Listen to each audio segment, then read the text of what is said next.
പ്രതിപക്ഷ നേതാവ് പിണറായി വിജയന്റെ വസതിയിലെ പരിശോധനയ്ക്ക് ശേഷം മടങ്ങിയ ഇ.ഡി. ഉദ്യോഗസ്ഥരെ ആക്രമിച്ച കേസിൽ പോലീസ് ഹൈക്കോടതിയിലേക്ക്.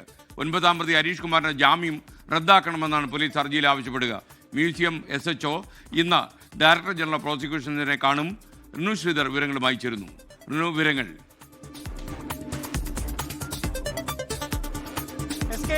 Good morning.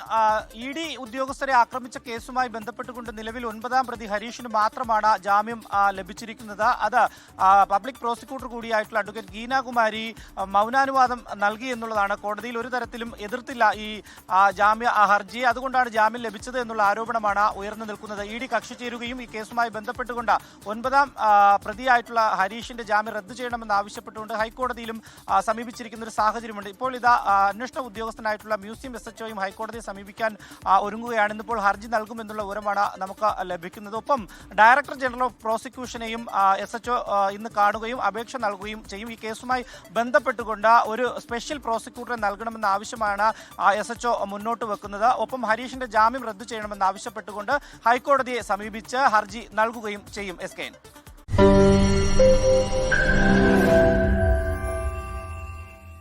ലോകത്തെവിടെയായാലും ഏത് സമയത്തും 24 വാർത്തകളും ഓഗ്മെന്റഡ് റിയാലിറ്റി പാക്കേജുകളും എക്സ്പ്ലെയിനറുകളും വിശദമായി കാണാൻ ഞങ്ങളുടെ യൂട്യൂബ് ചാനൽ നിങ്ങൾക്ക് സബ്സ്ക്രൈബ് ചെയ്യാം.